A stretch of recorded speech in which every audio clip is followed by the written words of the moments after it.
Plusieurs d'entre vous vont commencer à courir parce qu'il fait beau et c'est tant mieux.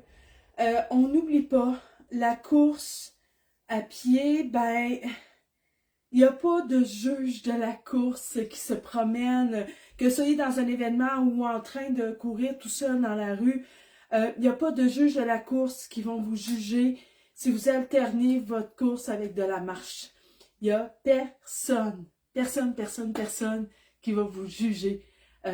Donc, quand on commence pas trop vite, pas trop fort, on alterne la course avec de la marche. On peut commencer par, écoute, quand j'ai fait ma rehab là, cet automne, au début de l'hiver, j'ai commencé par marcher 20 secondes, je courais 10 secondes. Je faisais un Tabata, je marchais plus longtemps que je courais. Après ça, j'ai inversé. Dans mon Tabata, là, je commençais par, je courais pendant 20 secondes, je marchais 10. Puis après ça, j'ai réussi à monter à 30-30. Après ça, à 1-1, 2-1. Mais graduellement pour m'emmener à être capable de courir un 10 km en continu.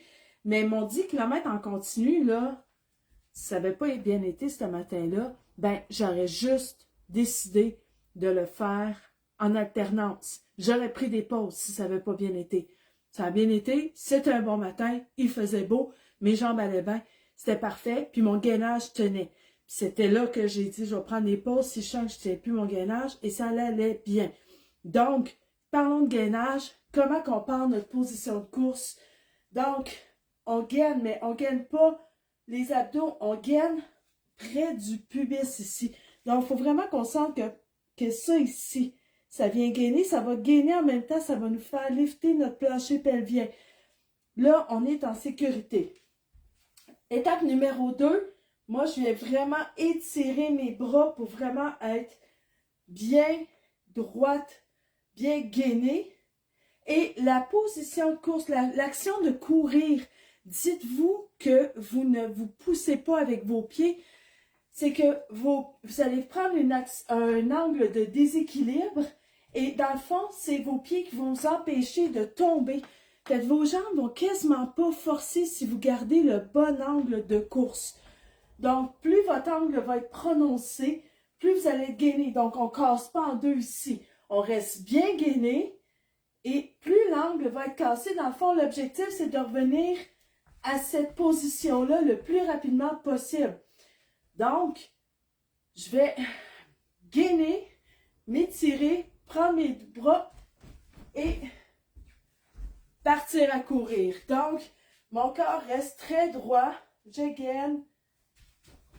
Donc, aussitôt que je commence à tomber, mes pieds vont venir rattraper. On ne commence pas à aller courir comme ça. On peut se pratiquer dans la maison. La première fois qu'on va faire sortie, c'est peut-être juste ça que vous allez travailler, votre gainage et de commencer à aller faire les premiers pas en étant droit. Vous n'êtes pas sûr? Filmez-vous. On a tout un appareil, on a tout un cellulaire avec des caméras.